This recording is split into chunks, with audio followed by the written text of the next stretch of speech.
A ver, como explicalo?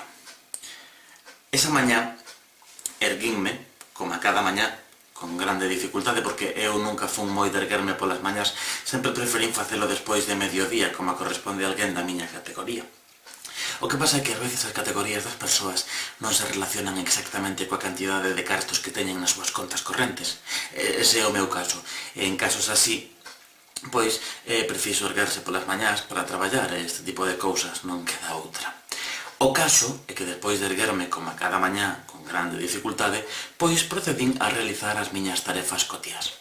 Metinme na bañeira e dinme unha ducha rápida, aproveitando a pouca auga quente que quedaba, porque a bombona estaba a piques de esgotarse.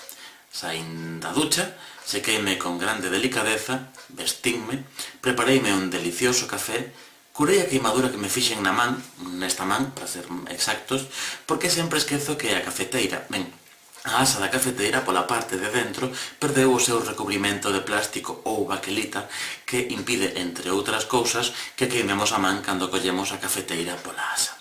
Logo, prepareime un zume de laranxa e boteino todo por riba porque o vaso decidiu poñer fin á súa frágil vida de cristal. Nese momento, a roupa que tiña posta xa non estaba limpa porque estaba manchada polo zume de laranxa con pulpa incluída, así que metina na lavadora para lavala. E eu volvíme a meter na ducha para ducharme.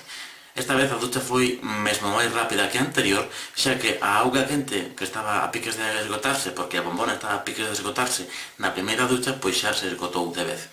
Nota mental, preciso conseguir unha nova bombona. Despois desto, pois decidín sair á rúa con alegría e dinamismo.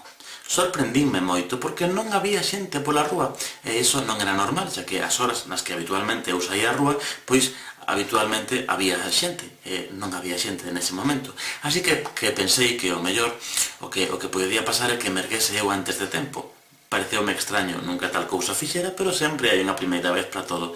Así que mirei a hora. Ben, en realidade o que mirei foi o meu antebrazo e a marca do reloxo nel, porque o reloxo en sí descansaba plácidamente na mesiña de noite ao lado da miña cama de 90 centímetros, así que din volta para entrar na casa, pero cando cheguei á porta descubrín que as chaves da casa estaban nunha mesiña que está ao lado da porta da entrada, dentro da casa, así que non podía entrar. Pensei nese momento que podría facer para solucionar ese problema, pero unha serie de fantásticas circunstancias combinadas fixeron que puidese entrar. Circunstancia número 1, vivo nun entrechán. Circunstancia número 2, a fiestra estaba entreaberta. E circunstancia número 3, a pesar do que parece, pois teño unha certa axilidade. Así que subín pa a fiestra e entrei na casa. Cando entrei na casa, pechei a fiestra porque senón, coa fiestra aberta, podía entrar calqueira, como acababa de comprobar. Así que fui á habitación, collín na mesiña de noite xunto a miña cama de 90 centímetros o reloxo, puxino, observei que era a hora que tiña que ser e volvín sair.